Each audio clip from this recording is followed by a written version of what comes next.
철학의 영역이거나 아니면 종교의 영역이거나 그랬잖아요. 아주 옛날에는. 그죠? 그런데 지금은 많은 것들이 과학의 영역으로 넘어왔어요. 아시다시피. 그래서 뭐 옛날에는 별들이 하늘에 다 붙어 있고 커다란 거인이 이렇게 돌렸다고 옛날에 생각했지만 2000년 전만 해도 지금은 그렇게 말하는 사람은 비유이거나 아니면은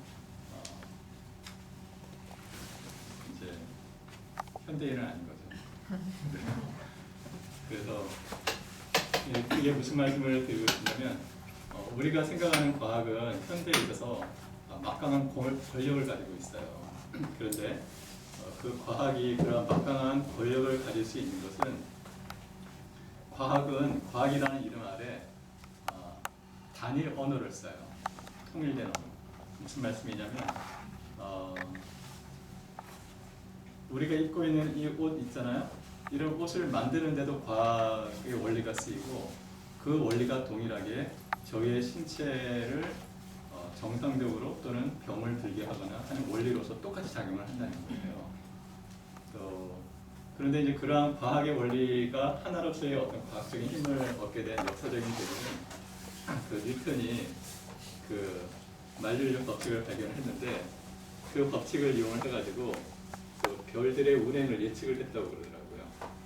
그러면서 사람들이 이 단순한 수학적인 계산으로 별의 운행을 예측할 수 있다는 것에 대해서 그 당시 그 유럽의 많은 사람들이 과학이라는 것에 대한 인식을 바꾸게 됐다고 얘기합니다. 그러면 우리가 과학을 이제 제가 그 채식치유학이라는 책을 이렇게 나름 모델하나마 편집을 했는데 제가 썼다고 하기엔 좀 그렇고 기존의 연구들을 종합을 해가지고 썼는데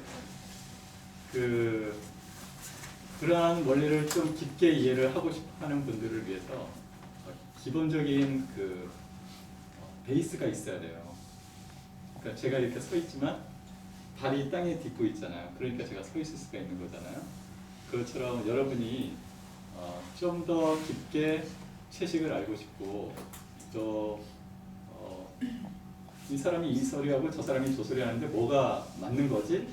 라고 했을 때 그걸 식별할 수 있는 능력을 키우려면은 기본되는 과학적인 원리를 알고 있으면 그게 가능해요. 근데 그러한 근거가 없으면은 이 사람은 이렇게 말하네, 저 사람은 저렇게 말하네, 도대체 진리는 뭘까? 에이 모르겠다, 덮어버리자. 또는 불가지론자가 돼버리는 거거든요. 그래서 이제 오늘 수업은 원자에 대해서 하려고 해요. 원자. 왜냐하면 과학이라는 것은 우리가 물질과학이잖아요. 그죠? 일반적으로. 물론 이제 정신과학의 영역도 물질과학이 지금 침범을 하고 있어요. 기능성 MRI라고 하는 그런 기기가 1900년대, 1990년대 발명이 되면서 사람의 마음도 실시간으로 혈류 흐름을 측정을 해가지고 모니터링에 잡아내면서 사랑을 할 때는 이 뇌 부위가 활성화되는구나. 그럼 미움을 가질 때 이 뇌 부위가 활성화되는구나. 두려움을 가질 때는 편도가 막 흥분을 하는구나. 라고 해서 이제는 물질과학이 정신과학의 영역까지, 심리학의 영역까지 들어가고 있어요. 그래서 하버드 심리학에서는 그 MRI가 기계가 하버드 심리학과 내에서만 2대가 있다고 그래요. 서울대는 한 대죠, 전체적으로. 어쨌든 그래서 이제 오늘 하는 수업은 좀 따분하고 재미가 없고 건조한 내용이긴 해요. 하지만 우리가 좀 심층적으로 훨씬 재미있고 다양하고 그러한 걸 공부를 하기 위해서는 이거를 피해갈 수가 없어요. 아쉽죠? 그래서 오늘은 원자에 대해서 공부를 할 거예요. 그런데 그 원리는 아주 쉬워요. 물질과 원자라는 것은 아톰이라고 이제 영어로 쓴다고 이야기를 해요. 아는 노, 그리고 톰은 쪼개다. 그러니까 아톰의 어떤 어원은 쪼갤 수 없는 거다 이런 뜻을 가지고 있어요. 그게 무슨 말씀이냐면 이 종이가 있는데 반으로 쪼갤 수 있잖아요. 근데 그 반으로 쪼개고 다시 쪼갤 수가 있어요. 그죠? 그렇게 또 계속 쪼개나갈 수가 있어요. 그런데 계속 쪼개나가다 보면은 더 이상 쪼갤 수 없는 기본 단위가 나온다라고 2000년 전에 데모크리투스라는 사람이 주장을 했다고 그래요. 그래서 더 이상 쪼갤 수 없는 가장 근본되는 최소 단위를 원자다 이렇게 이야기하고 있어요.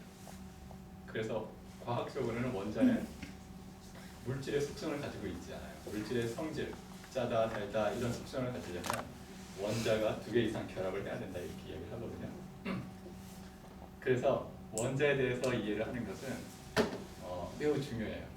왜냐하면 지금도 뭐 은하계에 있어서 은하계 우리 은하계 같은 게 막 수천 개 있다 이렇게 하면서 막 그림을 그리잖아요. 그래서 사진으로 그렇게 사진을 그릴 수 있는 것도 원자의 구조를 알면 이해를 할 수가 있어요. 그러니까 원자가 진동을 하면서 빛을 방출을 하는데 그 빛을 우리 지구에서 잡아내가지고 그거를 화상으로 옮겨내는 거예요. 그러면 저 멀리 있는 은하계에 있는 모양도 잡아낼 수가 있어요. 그래서 천문학에 있어서도 원자의 개념은 매우 중요하고요. 또 예를 들어서 이제 나중에 채식 치유와 갈 때 뭐 8장인가 9장인가가 면역계를 하는데 면역계에서 산패된 지질을 먹으면은 그러니까 지질이 산패된 거를 먹으면은 면역계가 악화되거든요. 또 우울증도 심해지거든요. 근데 산패됐다는 게 뭔가? 네, 산소와 결합을 했어요. 산소와 결합을 하면은 그 산소와 결합된 지질을 배식세포가 먹고 흥분을 해요. 그래서 단핵구라는 게 커다란 헐크처럼 배식세포로 변해가지고 피부 밑에 침착을 하게 되는데 그래서 피부색도 어두워지고 여러 가지 피부 트러블도 나타난다 이렇게 주장을 하더라고요. 그런데 그러한 배식세포의 어떤 면역적인 원리를 이해를 하려면은 지질 3패를 이해를 해야 되고 지질 3패를 이해하려면은 원자에 대한 개념이 있어야 돼요. 그래서 원자의 개념에 대해서 이해를 하고 있으면은 웬만한 현상계는 원자 단위로서 이해를 할 수가 있어요. 그러면 보다 근원적으로 이해를 할 수가 있거든요. 또 뭐 예를 들어서 우리가 오메가3하고 오메가6를 적절하게 먹어야 된다 이렇게 이야기하잖아요. 오메가3와 오메가6가 뭐지? 라고 했을 때 그냥 지질에 있어서 어떤 골격 구조가 메틸기의 탄소수에서 하나, 둘, 세 번째가 이중결합이 있는 걸 오메가3, 여섯 번째 있는 걸 오메가6 그렇게 이제 이야기를 하면은 금방 이렇게 이해를 할 수가 있어요. 그런데 그런 화학적인 구조나 이런 게 잘 모르게 되면은 좀 거리가 멀거나 아니면 잘 이해가 어려울 수가 있어요.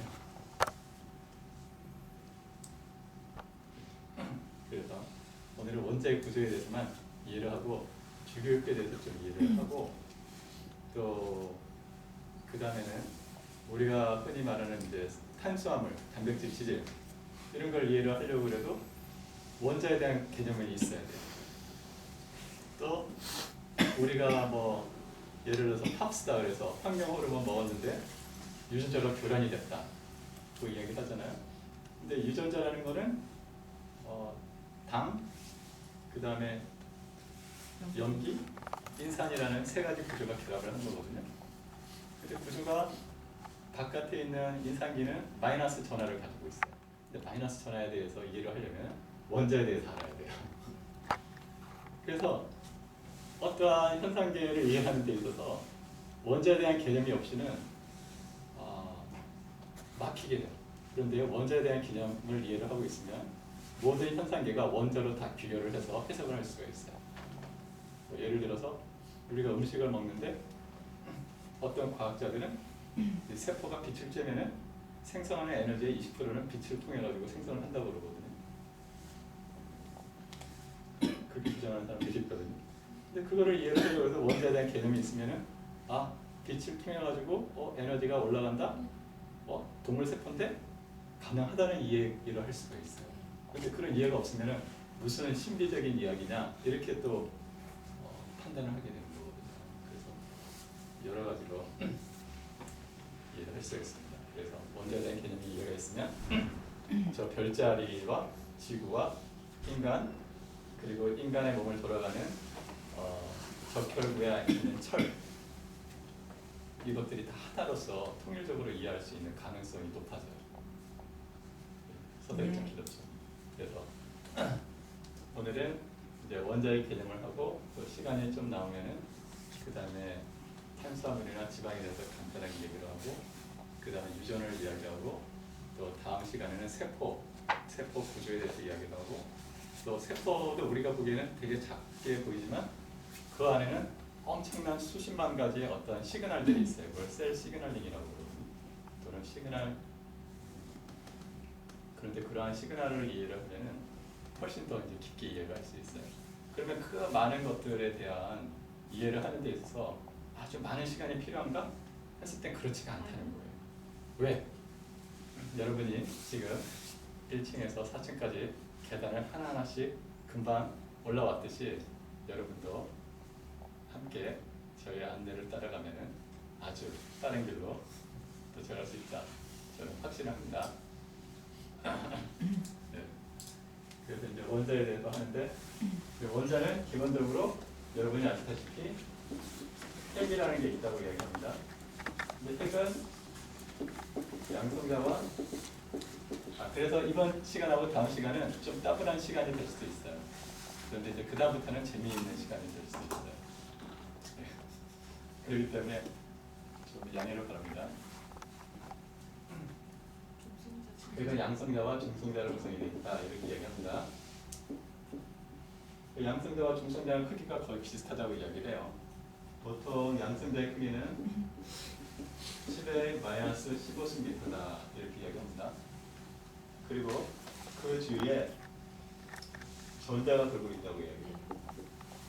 전자라는 게 있는데 전자가 이 핵 주위를 돌아가는 속도는 그 빛의 속도의 20% 정도다 이렇게 매우 빨리 돈다고 이렇게 이야기해요. 그리고 핵과 전자 사이의 거리는 대략 10의 마이너스 10승미터다 이렇게 이야기합니다. 근데 우리가 이제 알아야 될 가장 중요한 사실은 양성자는 플러스 전하를 가지고 있다는 거예요. 그리고 중성자는 전하가 없다는 거고 전자는 마이너스 전하를 가지고 있다는 거예요. 이게 매우 중요합니다, 여러분. 그리고 핵과 전자 사이는 텅텅 비어 있는 진공이다 이렇게 이야기합니다. 진공이라는 뜻은 아무것도 없다는 뜻이에요. 아무것도.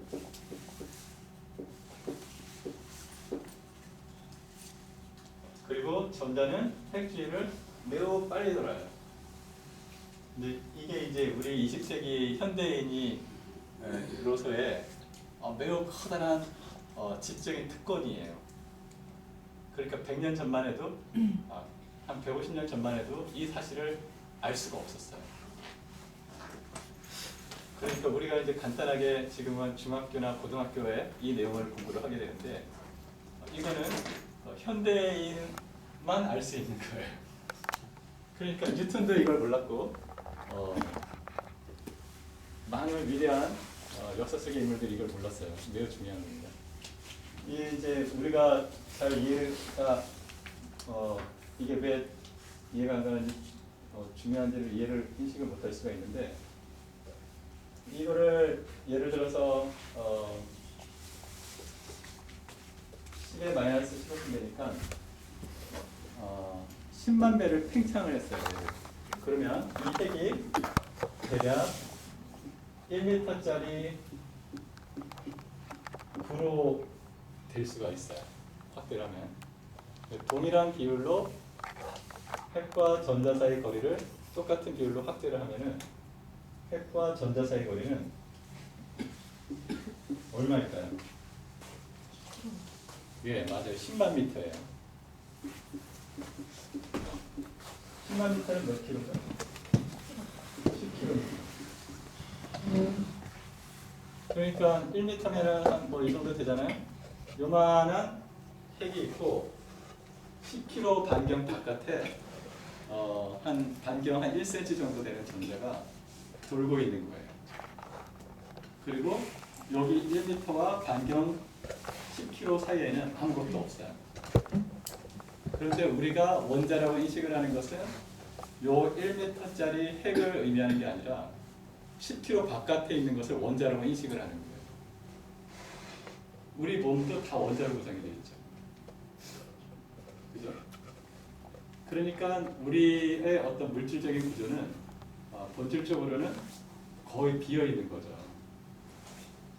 이 사이에서 전자가 왜 핵 안으로 떨어지지 않고 있느냐는 아직 과학적으로 이해를 할 수가 없어요. 그냥 양자화되어 있다는 건 표현하는 거죠. 그죠?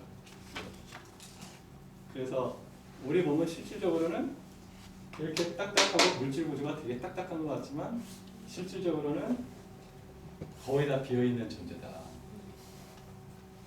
하지만 왜 우리는 이거를 원자의 크기를 1m가 아니라 10km 바깥에 있는 공간으로 인식을 하는가 하는 것은 전자가 워낙 빨리 돌고 있기 때문에 라고 이제 이야기를 합니다. 그래서 저는 이제 고등학교 재수생들한테 어떻게 설명하냐면 비행기가 플로펠러가 이렇게 있는데 전개했을 때는 돌멩이가 펑펑 들어가잖아요. 그런데 이 프로펠러가 막 빨리 돌면 어떻게 돼요? 네, 돌멩이를 던져도 튕겨 나와요. 그것처럼 우리 몸도 텅텅 있는 거다 이렇게 얘기합니다. 그래서 만약에 지구가 있는데 지구가 핵과 전자 사이 공간이 없이 핵이 이렇게 붙어버린다면은 뭐 5층짜리 건물로 지구가 다 합치게 될 수 있다. 그래서 그러한 별을 뭐 중성자별이다 이렇게 얘기를 하잖아요. 그래서 이제 중요한 거고 또 하나는 이제 여기서 이제 전하라는 게 있어요. 전하. 그럼 플러스 전하가 도대체 뭘까요? 플러스 전하, 마이너스 전하의 차이는 뭐죠? 네, 반대된다는 거죠. 반대된다. 근데 뭐가 반대되는 거죠? 그거는 알 수가 없어요. 네, 전하의 속성은 아직 과학적으로 밝혀져 있지 않아요. 다만 현상적으로 어떤 자석이 있는데 자석에서 플러스 전하를 가진 거는 오른쪽, 마이너스 전하를 가진 거 왼쪽으로 휜다라는 현상만 밝혀져 있는 거죠. 그래서 만약에 양성자를 마이너스 전하를 가졌다라고 표현을 한다면 전자는 플러스 전하를 가졌다라고 표현을 하면 되는 것뿐이에요. 그러니까 전하 자체에는 아직 과학적으로 그것의 실체를 아직 못 밝히고 있는 거죠. 그러니까 과학은 어떤 의미에서는 현상계에 대해서 계속 탐구해 나가는 과정이 있는 것이지 그 실존에 대해서는 아직도 모르고 있는 미지의 상태다. 이렇게 이야기를 합니다. 이 플러스와 마이너스는 서로 반대되는 성질을 가지고 있다. 이게 생물학적으로 매우 중요한 여러 가지 의미를 가집니다. 현상계에 있어서. 그죠? 그래서 여러분이 이해를 지금 해야 될 부분은 전하는 실체는 모르지만 중요한 것은 자석에 있어서 N극과 S극이 서로 끌어당기듯이 반대되는 것은 서로 끌어당긴다. 이것만 이해를 하시면 돼요. 그러니까 플러스 전하와 마이너스 전하는 끌어당깁니다. 그죠? 그러면 마이너스 전하와 플러스 전하는 끌어당기나요? 밀어내나요? 네? 마이너스 전하와 플러스 전하는 끌어당겨요? 밀어내요? 끌어당겨요. 그죠? 또 플러스와 플러스 전하는 끌어당길까요? 밀어낼까요? 네, 밀어내요. 그죠? 또 마이너스 전하와 마이너스 전하는 끌어당길까요? 밀어낼까요? 밀어내요. 그죠? 그러면 전자와 전자는 밀어낼까요? 당길까요? 밀어내요. 그죠? 그러면 핵과 핵은 양성자와 양성자는 끌어당길까요? 밀어낼까요? 밀어내요. 이제 여러분은 거의 절반은 다 하신 거예요. 이제 오늘 핵심 수업 이해하시죠? 여기까지. 자, 여기까지 질문 있으신 분은 질문해 주세요. 네. 그 원자로 가면 다 똑같은 거죠. 네. 그러니까 지금 어떤 물질이든 그러면 이 세상의 모든 다르게 보이는 것들이 똑같은 그 원자들이 다 부동한 조합이라는 말씀이시죠?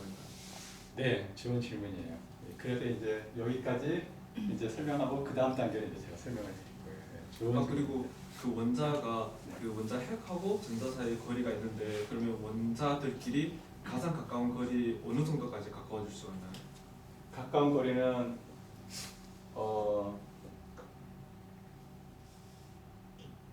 이제 이 충돌하는 세기에 따른 거죠. 그죠? 그러니까 그거 이제 조금 이따가 할 텐데 보통 이제 이런 식으로 많이 그림을 그리더라고요. 보통 예를 들어서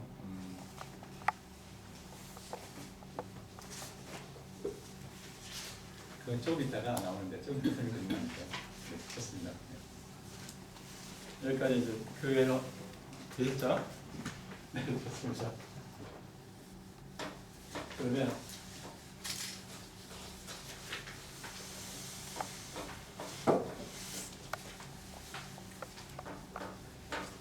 이제 그 선생님 성함이 어떻게 되시죠? 선생님, 네. 최성수. 최상도 선생님, 성도 선생님. 최성도 선생님이 이제 질문한 부분을 이제 설명을 하겠습니다. 이제 3페이지를 한번 봐주세요. 그래서 이제 3페이지에 있는 단주결절은 여러분이 외워두시면은 앞으로 이제 공부를 하시는데 매우 도움이 많이 됩니다. 아까 이제 최성도 선생님이 질문하셨듯이 그러면 현상계는 모두 핵과 전자와 돼 있는 이런 구조로 다 돼 있냐 이렇게 질문하셨어요. 그래서 이제 제가 설명드린 거는 어떤 종교적인 배경이 없이 창조론자 입장에서 설명을 하는 게 아니라 그 과학적인 설명을 드리는 거니까 종교적인 관점으로 설명을 드리는 건 아니에요. 그래서 종교적인 관점으로 저를 비판하시면 제가 드릴 말씀은 없어요. 이미 이제 아시는 분도 많겠지만 태초에는 그 빅뱅이라 과학적으로 빅뱅이 있다고 그러잖아요. 그래서 빛이 있었는데 그 빛이 매우 우주가 처음 시작할 때 빛이 있었는데 빛이 폭발을 했다고 해요. 그래서 빅뱅이라고 이야기를 하더라고요. 그런데 빛이 공간으로 확대되면은 단열 팽창이라는 걸 하게 되거든요. 그러니까 어떤 에너지가 넓은 공간으로 단열된 공간으로 확대가 되면서 온도가 식게 돼요. 그래서 빛이 음결이 되는데 그때 만들어진 게 이제 양성자, 전자, 중성자 이게 만들어졌다 이렇게 이야기합니다. 그래서 좀 더 팽창을 하면서 핵과 전자는 반대 전하를 가지고 있기 때문에 핵이 전자를 포획을 하게 된 거죠. 그래서 수소라는 원자, 수소라는 게 만들어졌다 이렇게. 수소는 영어로 하이드로젠 이렇게 이야기하는데 우리가 과학적으로 이렇게 길게 쓰면 불편하니까 앞에 있는 H만을 따가지고 수소다 이렇게 약속을 했어요. 이거를 원소기호다 이렇게 얘기합니다. 원소기호. 약속이에요. 그러니까 우리가 이제 과학을 공부하다 보면은 어떤 단어나 용어들을 추격하는 경우가 많아요. 그렇게 추격을 하게 되면 어떤 장점을 얻게 되냐면 그 개개에 대해서 관점을 두는 것이 아니라 관계성의 어떤 두 개체의 관계성에 대해서 이해를 빨리 할 수 있어요. 그래서 이제 과학에서는 용어의 축약을 많이 쓰거든요. 그래서 H는 원소 기호인데 이 원소 기호의 왼쪽 아래에 번호를 붙였어요. 그래서 이거를 원자 번호다 이렇게 얘기해요. 원자 번호가 의미하는 바는 양성자의 개수예요. 아까 양성자는 무슨 자를 가지고 있었죠? 플러스 자를 가지고 있었죠. 또 이게 뭐와 같냐면 전자수와 같아요. 그래서 전자는 마이너스 자를 가지고 있었어요. 그죠? 그래서 수소는 왼쪽 아래 원자 번호가 1번이잖아요. 그러니까 양성자가 몇 개일까요? 네, 하나예요. 네, 전자가 몇 개 돌까요? 네, 하나예요. 이렇게. 그래서 이제 우주가 처음에 창조될 때는 수소만 있었다는 거예요. 과학자들이 이야기하는 바로는. 그런데 수소만 있었으니까 자기와 똑같은 애들만 있는 거예요. 그러니까 일란성 쌍둥이는 행동하는 게 비슷하잖아요. 그러니까 얼마나 심심했겠어요. 그래서 수소들이 서로 모여서 회의를 했다고 그래요. 그래서 충돌을 해서 뭔가 새로운 걸 만들어 보자. 그래가지고 충돌을 하게 됐어요. 그런데 아시다시피 핵과 핵은 서로 반발을 해요. 그죠? 그래서 아주 강한 에너지에 의해서 충돌을 하게 되면은 이 핵과 핵의 반발력을 이겨내고 얘들이 결합을 한다고 그래요. 그래서 강력이라는 게 작용을 해가지고 핵과 핵이 붙어버려요. 그래서 핵이 두 개인, 양성자가 두 개인, 또 중성자가 두 개인 원자가 만들어져요. 그러니까 정확하게 표현하자면 양성자 4개가 결합을 해가지고 헬륨, 수소 4개가 결합을 해서 헬륨 하나를 만드는 겁니다. 수소는 여기 보시다시피 이제 중성자가 없잖아요. 그 중성자와 양성자의 크기와 질량이 비슷하다고 했습니다. 그래서 이해가 돼요. 그런데 수소가 1g이라고 그러면은 얘들은 양성자가 전자는 양성자 무게의 1840분의 1 정도의 무게를 가지기 때문에 전자의 무게는 거의 무시를 하게 되는데 이 양성자 2개와 중성자 2개의 무게는 4g이 돼야 되는데 4g이 안 되라고 그래요. 3.75g 정도가 있다고 그래요. 그러면 얘가 4개가 양성 수소 4개가 결합을 해가지고 얘가 되면 4g이 돼야 되는데 얘는 1g씩이니까 3.75g밖에 안 돼요. 그리고 0.25g은 뭐로 변하는 거죠? 빛으로 변해요. 예, 물질의 질량이 없어지면서 빛으로 변해요. 그래서 그 빛이 지금 태양에서 지구로 쏟아지고 있는 햇빛이죠. 그렇죠? 그래서 이렇게 원자가 수소가 결합을 해가지고 헬륨으로 변하면서 그 질량이 없어지고 질량이 없어진다는 건 물질이 없어진다는 뜻이죠. 그리고 빛이라는 걸로 표현해요. 그럼 빛은 실체는 뭐냐? 빛은 몰라요. 뭐가 뭔지. 실체를 몰라요. 그냥 빛은 내려오니까 밝혀지는 것까지만 알 수 있어요. 저희는 현재까지 과학적으로. 에너지라고. 예, 그렇죠. 빛도 에너지의 한 형태죠. 그러니까 에너지라고 우리가 표현하는 것은 크게 두 가지인데 어떤 물질의 운동을 변화시키거나 또는 형태를 변화시킬 수 있는 무엇이라고 표현을 하거든요. 근데 그 무엇이 무엇인지는 아직 몰라요. 예. 다만 그 에너지의 형태는 빛으로도 변하고 또 위치로도 변하고 또 열로도 변하고 여러 가지 다양한 형식으로 변한다. 이런 것만 알고 있는 거죠. 그래서 이렇게 수소와 수소가 결합을 해서 헬륨으로 변하고 또 빛을 낼 수 있는 별, 이거를 우리는 항성이라고 이야기해요. 항성.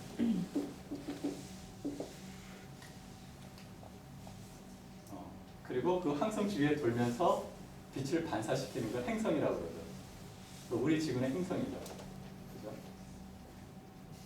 그러니까 우리가 흔히 말하는 별이라는 건 스스로 빛을 내는 항성을 표현하는 거잖아요. 근데 이 개념은 매우 중요해요. 이거는 이제 중복이라고 표현하는데 디플리케이션이라고 표현하거든요.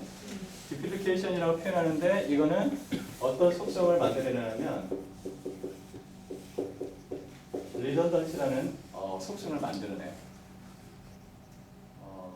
우리가 이제 앞으로 보겠지만 현상계에는 이 속성을 이용해서 다양한 패턴들을 만들어내거든요. 그러니까 똑같은 녀석이 중복을 해요. 중복을 해서 리던던시라는 걸 만들어내요. 리던던시는 한국어로 여분의, 쓸데없이 이런 뜻을 가지고 과잉의 이런 뜻을 가지고 있거든요.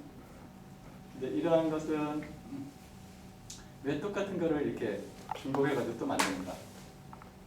그러니까 그런 거는 이제 생물학적으로 이제 여러 가지 이제 이야기를 할 수 있어요. 예를 들어서 이제 앞으로 한 8장 정도에 우리가 7장이나 8장 가서 우리가 이제 호르몬계를 이제 설명을 할 거거든요. 내분비계. 근데 인체에 있는 내분비는 이제 스테로이드 호르몬이 있어요. 5가지 인체에는. 코티솔, 남성 호르몬, 여성 호르몬, 코티솔, 그다음에 테스토스테론, 프로게스테론. 테스토스테론 남성 호르몬이죠. 미네랄 프로토코이드, 알도스테론이라는 5가지가 있는데 이 5가지는 원래 하나에서 나왔어요. 생물학적으로. 여성 호르몬에서 나오거든요. 여성 호르몬이 중복이 돼서 남성 호르몬을 만들고 얘가 또 나오고 코티솔을 만들고 이렇게 돼요. 그게 일종의 중복이거든요. 디플리케이션이라고 표현할 수 있는데 그러한 똑같은 게 만들어내면서 조절을 해요. 조절을 하는데 조금씩 역할을 나눠서 조절을 하게 되죠. 그게 이제 리던던시라고 표현을 해요. 그런데 그러한 디플리케이션과 리던던시의 현상은 이미 물질비가 처음 만들어질 때 원자 상태에서 이미 시작이 된 거예요. 그래서 그 개념을 좀 이해를 하면서 여러 가지를 이해를 하면 상당히 철학적인 접근도 가능해요. 그리고 왜 이 현상계가 이렇게 다양하면서도 비슷한 영역들을 묶어가지고 조절을 하고 또 약간씩 또 다를까에 대한 이해를 할 수가 있어요. 우리 사람들도 마찬가지잖아요. 사람들이 다 제각기 다르지만 원래는 하나에서 나오고 그냥 중복이 된 거죠. 그러니까 어떠한 영역에 대해서 조금씩 사람들이 역할을 해내요. 그러한 어떤 특성들은 그 하나가 제거가 되더라도 원래 타켓은 계속 그 어떤 범위 내에 유지될 수 있도록 하는 어떤 속성을 능력을 가지게 돼요.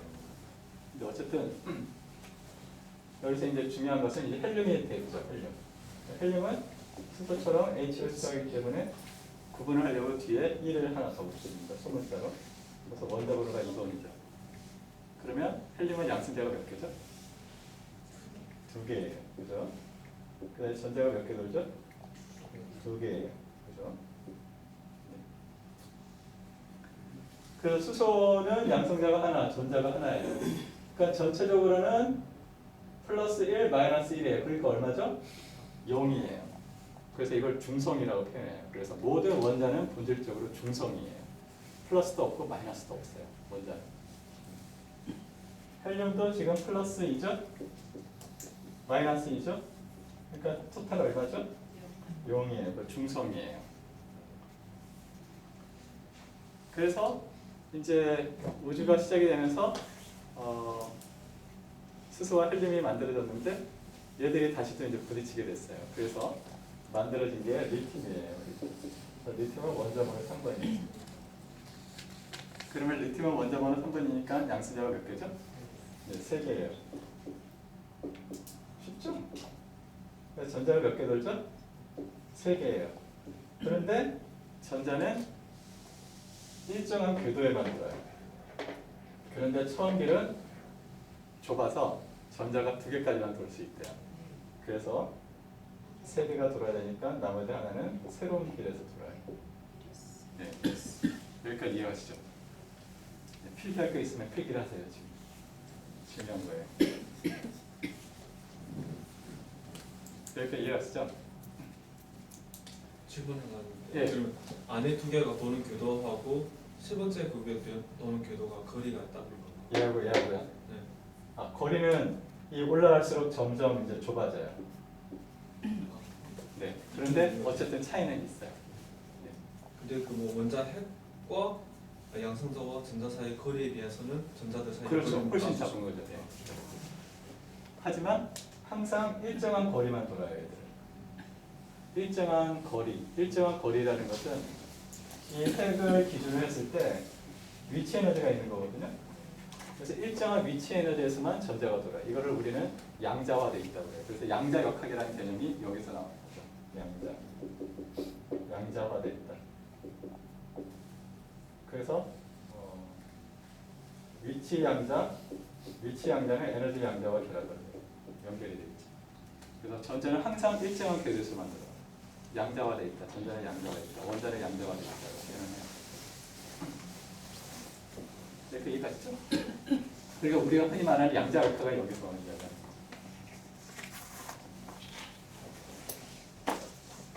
이렇게 이해가시죠? 좋아요.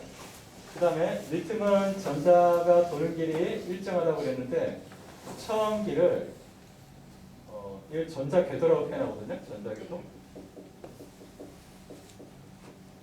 그래서 전자 궤도를 다른 말로 소문자 n으로 써요. 그래서 첫 번째 길은 이걸 주양자수라고도 표현하는데 주양자수 1, 그래서 n 이퀄 1이라고 표현해요. 그 다음에 두 번째는 n 이퀄 2, 주양자수 2 이렇게 표현합니다. 그래서 첫 번째 길은 2개까지만 돌고 그 다음부터는 8개까지 돌 수 있다. 최대 이렇게 이야기를 합니다. 그 다음에 중요한 거니까 그 다음에 그러면 이건 주양자수 1, 주양자수 1에는 전자가 2개까지, 주양자수 2에는 전자가 2개까지. 그리고 이거를 다른 말로 궤도라고, 주기라고 표현해요. 주기. 전자 궤도수를 주기라고 표현해요. 그러면 리튬은 지금 전자가 도는 궤도수가 몇 개죠? 2개. 그러니까 몇 주기 원소죠? 2주기 원소가 되는 거예요. 매우 중요한 거예요. 개념은 되게 쉬운데 매우 쉬운. 그 다음에 이 껍질이 이걸 전자 껍질이라고 표현하거든요. 전자 껍질이라고 표현해요. 그러니까 우리는 이제 모형이라는 개념을 알아야 되는데 과학을 할 때는 모형 또는 모델이라고 표현하거든요. 이 과학 세계는 되게 작잖아요. 이 세계나 너무 큰 거를 보기 때문에 과학자들은 그거를 쉽게 이해할 수 있기 위해서 또는 추정을 하기 위해서 모형을 써요. 모형이라는 것은 우리가 눈으로 인식할 수 있는 어떤 구체적인 형태로 만들어 보는 거예요. 그걸 모형이라고 그러거든요. 그러한 과정을 모델링이라고 표현해요. 그래서 과학을 잘하는 방법은 모델링을 잘하는 거예요. 그러면 그 모델을 만든 데에서 새로운 추정을 또 해나갈 수가 있어요. 예를 들어서 우리 지구는 어떻게 모델화 시킬 수 있을까요? 뭐로 모델하는 게 좋을까요? 지구요? 네. 동그라고. 그렇죠. 동그란 구. 그죠? 구가 되겠죠. 그죠? 그렇게 구로 생각을 하는 게 모델이에요. 또 이렇게 표현할 수 있죠. 인체의 면역세포는 뭐로 또 모델을 할 수 있을까요? 우리 인간 사회의 비유를 들자면 도둑놈일까요? 아니면 경찰일까요? 그렇죠. 경찰로 모델을 하는 거예요. 그러면 경찰의 입장에서 생각을 해보는 거예요. 면역세포의 입장. 예를 들어서 경찰이 범인을 잡았어요. 그럼 어디다 넣어야 될까요? 유치장에 넣어야 되겠죠. 그럼 유치장 역할을 하는 녀석은 누굴까? 이런 식으로 추정을 하는 거예요. 별거 아니죠?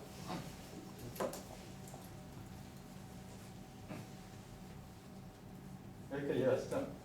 그런데 이 껍질이 2개가 있는데 가장 바깥에 있는 껍질을 최외곽이라고 해요. 그래서 과학자들은 뭐라고 이걸 그 원자의 구조를 모델링 했냐면 양파 껍질로 모델링을 했어요. 그래서 여러분 양파 드세요? 양파 드시죠? 양파 안 드시는 분들 계시겠지만 양파는 껍질을 까면은 그 안에 또 껍질이 나오잖아요. 그 껍질을 까면 또 껍질이 나오잖아요. 그래서 과학자들은 도대체 이 껍질은 뭘까? 이 껍질이 왜 그 다음 껍질하고 어떤 관계가 있을까? 이런 식으로 계속 추정을 한 거예요. 그래서 원자는 껍질 있네? 또 껍질 있네? 그래서 이 원자의 궤도를 껍질이라고 표현해요. 쉘. 그래서 가장 바깥에 있는 껍질을 최외곽이라고 해요. 최외곽. 이 각은 한자로 껍질각자라고 해요. 복잡하기 때문에 제가 몰라요. 필요하신 분은 찾아보세요. 어쨌든 최외각. 외자는 제가 알아요. 맞죠? 최자는 지금 까먹었어요. 제가 고등학교 다닐 때 다 알았던 것 같아요. 몇 년 전만 해도. 어쨌든 최외각이에요. 가장 바깥에 있는 껍질. 이렇게 이해하시죠? 그런데 최외각 전자수가 있어요. 최외각에 도는 전자수. 최외각에 도는 전자수를 우리는 족이라고 표현해요. 족. 알겠죠? 그러니까 리튬은 최외각에 있는 전자가 몇 개예요? 1개예요. 그러니까 몇 쪽이에요? 1쪽이에요. 그래서 이 단줄기표에 보시면 가져오신 분 한번 보세요. 가져오표에 보시면은 리튬이 몇 쪽이에요? 2주기. 껍질이 2개니까 최외각 전자가 몇 개예요? 하나예요. 이게 족이에요. 근데 이게 왜 중요하냐면 이 최외각 전자수가 화학적 성질을 결정을 해요.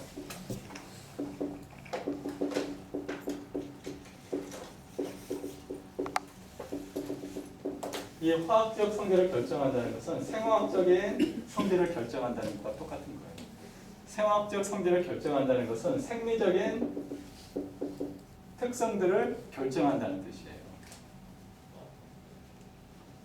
그래서 이걸 알면은 우리가 앞으로 생리학이나 유전학이나 생화학이나 이런 것들에 대해서 금방 이해를 할 수가 있어요.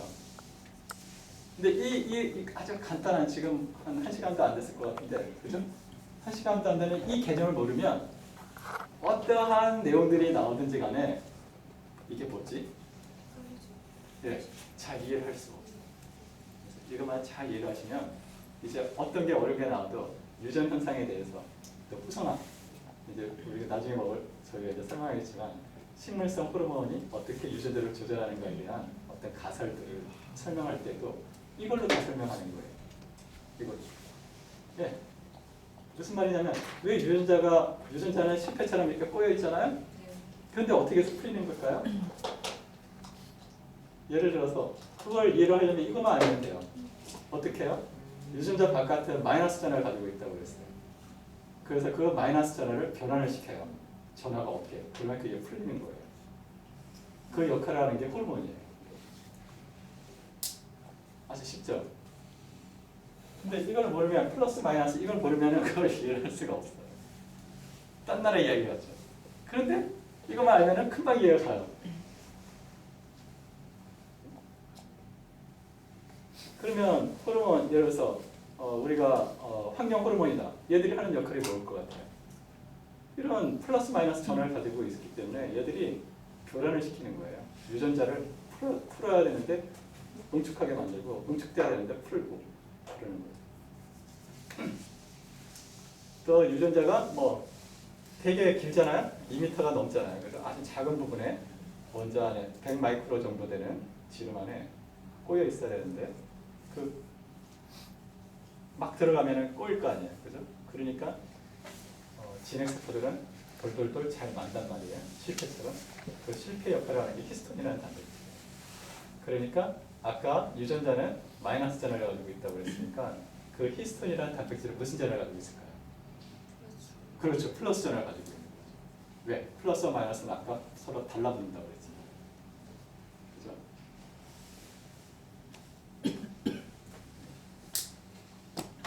여기까지 이해가시죠? 그래서 리튬은 이거예요. 지금까지 그 정도 됐죠? 40분이요? 그러면 한 5분만 더 보실까요? 여기까지 이해하시죠? 자, 필기할 거 있는 사람 필기하세요. 중요한 거예요. 잘 이해하셔야 돼요.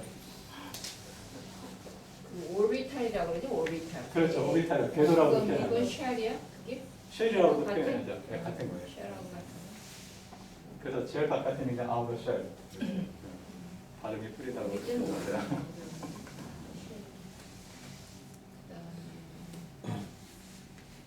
그 아까 양자가 예. 주양자인가 예. 저양자인가 양자. 양자는 이제 4개가 있어요. 주양자, 부양자, 자기양자, 스핀양자 이렇게 4개가 있다고.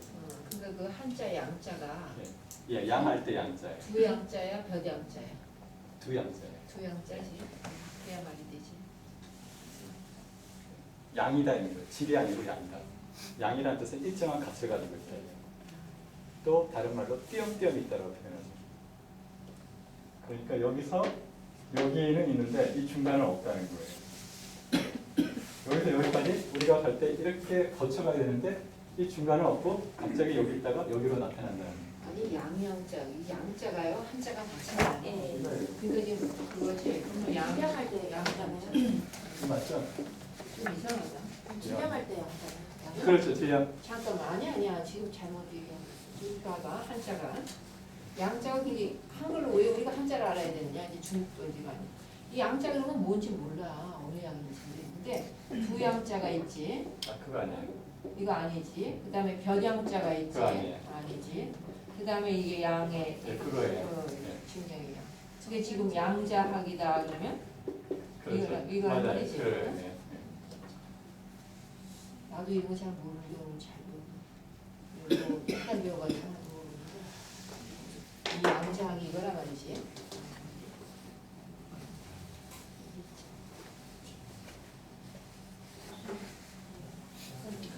그러면 이제 나트륨 하나만 더 하고 이제 잠깐 쉴게요. 네. 예술. 예. 질문. 예. 나중에 네. 네. 같이 하셔도 돼요. 그러면 이제 하나만 더 할게요. 나트륨이 있어요. 나트륨. 우리 소금 많이 먹지 말라고 그러잖아요. 그죠? 소금. 그래서 이제 중요한데 나트륨은 원자번호가 몇 번이죠? 거기 한번 보세요. 죽일 때. 단지. 네. 네, 11번이에요. 그죠? 네. 그 양심자로 몇 개죠? 11개. 네, 11개예요. 그죠? 그러니까 11개. 11개 그려야 되는데 귀찮으니까 일단 그렸으니까 그래야 되겠네. 근데 이 중간에는 중성자가 붙어 있어요. 그래서 플러스 플러스를 상쇄시킨다고 이야기해요. 근데 어쨌든 그건 생략을 하고 이런 게. 그다음에 처음에 전자가 몇 개까지 온다고 그랬죠? 네, 2개예요. 우리가 이렇게 그렸지만 아까 스핀 양자로 해서 전자도 자전을 해요. 네, 그래서 자전을 전하를 가진 물체가 자전을 하면 자기장을 발생하거든요. 그래서 N극과 S극을 발생해요. 그럼 하나가 N극 S극이면 다른 하나는 반대로 N극 S극이거든요. 그래서 NS가 상쇄극이기 때문에 안정해지죠. 그래서 짝을 이룬다고 얘기하는데 두 번째는 최대 몇 개가 들어간다고 그랬죠? 8개. 짝을 만들어가지고 이렇게 해요. 이제 몇 개 남았죠? 1개 남았어요. 자, 그러면 전자는 껍질이 지금 몇 개가 있죠? 3개예요. 그러니까 몇 주기 원소죠? 그렇죠. 3주기 원소예요. 그 다음 최각전자가 몇 개죠? 1개예요. 그러니까 몇 쪽이에요? 1쪽이죠. 그죠? 그러면 최각전자 수는 화학적 성질이 비슷하다고 그랬잖아요. 화학적 성질이라는 게 무슨 뜻이죠? 그렇죠. 화학적 성질이다. 화학적이라는 뜻은 무슨 뜻이죠? 화학적 특성을 하는. 반응을 하는 네? 서로 뭐 반응을 그렇죠. 하는 반응을 해요. 근데 반응을 하려면 뭐가 필요하죠? 그렇죠. 그렇죠. 충돌을 해서 전자가 이동을 해야 돼요. 우리가 물리적 현상이다, 화학적 현상이다의 기준은 전자의 이동성이에요. 전자가 이동하는 화학적 반응이라고 표현해요. 근데 전자가 이동하는 게 없으면 물리적 반응이에요. 근데 이 최각 전자가 화학적 성질을 결정한다고 그랬어요. 그런데 나트륨과 리튬은 같은 족이에요, 다른 족이에요? 같은 족이에요. 그러니까 화학적 성질이 비슷해요. 그러니까 전자의 이동 속성이 비슷해요. 그러면 전자의 이동 속성에 대해서 알아야 돼요. 나트륨은 몇 주기 원소라고요? 3주기 몇 쪽? 1쪽이에요. 그죠? 3주기 1쪽이에요. 그 다음에 이제 여기서 배워야 되는 거는 옥텟 규칙이에요. 우리가 옥텟 규칙. 옥텟은 OCT, ET 이렇게 쓰는데 옥트는 8개다 이렇게 이야기해요. 그러니까 옥텟 규칙은 제가 이렇게 표현해요. 학생들한테. 축구는 몇 명이 한 팀이죠? 11명. 야구는 몇 명이 한 팀이죠? 9명이에요. 농구는 몇 명이 한 팀이죠? 6명이에요. 그러면 원자는 몇 명, 전자는 몇 명이 한 팀이죠? 네, 8명이에요. 전자는 8명이 한 팀이에요. 그래서 전자는 항상 8개가 되려는 속성을 가지고 있어요. 그러면 어떤 외부적인 자극이 주어졌을 때 원자는 최각 전자를 8개를 만들려고 해요. 그러면 지금 몇 개가 있죠? 하나가 있어요. 그럼 최각을 나트륨이 8개로 만드는 방법은 2가지가 있어요. 그죠? 한 가지 방법은 뭘까요? 하나 그렇죠. 하나를 이렇게 잃어버리는 거죠. 또는 7개를 받는 거예요. 자, 그런데 우리는 과학에서 이렇게 이야기해요.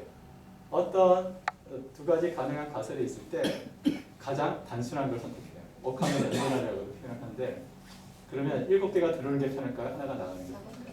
하나가 나가는 게 편해요. 그래서 원자도 우리처럼 똑똑해요. 그래서 하나가 나가요. 그래서 하나가 나가게 되면 양성자는 그대로 있죠.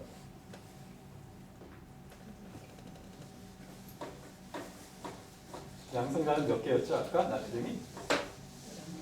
11하나였어요. 그죠? 플러스 1. 처음에 전자가 몇 개였죠? 2개. 그 다음에 8개. 하나가 나갔어요. 그러면 전체적인 전화는 뭐가 될까요? 그렇죠. 플러스 1이에요. 그래서 우리는 이거를 양이온 1가라고 표현을 해요. 쓸 때는 Na 우측 상단에 1은 생략을 보통 해요. 그래서 이렇게 양이온이 되기를 좋아하는 녀석을 다른 말로 우리는 금속이라고 표현해요. 또는 신체에서는 미네랄이라고 표현해요. 그래서 우리가 소금을 먹어야 되냐 말아야 되냐를 3강에서 설명을 할 텐데 이 개념이 있으면 왜 소금을 먹어야 되는가 또는 먹지 말아야 되는가. 만약에 먹어야 된다면 얼만큼 먹어야 되는가를 계산을 해낼 수가 있어요. 우리가. 이 개념이 없으면 뜬구름 잡는 얘기가 되는 거예요. 또 왜 우리가 현미밥을 먹을 때 채소를 같이 먹어야 되는가? 안 그러면 왜 자꾸 뼈가 뼈에서 구멍이 생기는가에 대해서 이야기할 수가 있어요. 이걸 알면. 또 뼈 안에는 이런 마그네슘이나 나트륨 성분이 포함이 되어 있는데 그렇다면 나머지 성분은 뭘까? 무슨 전을 가지고 있을까요? 플러스 전을 가지고 있어요. 그죠? 얘를 틈틈이 끼워 넣으려면 이렇게 추정을 해낼 수가 있어요.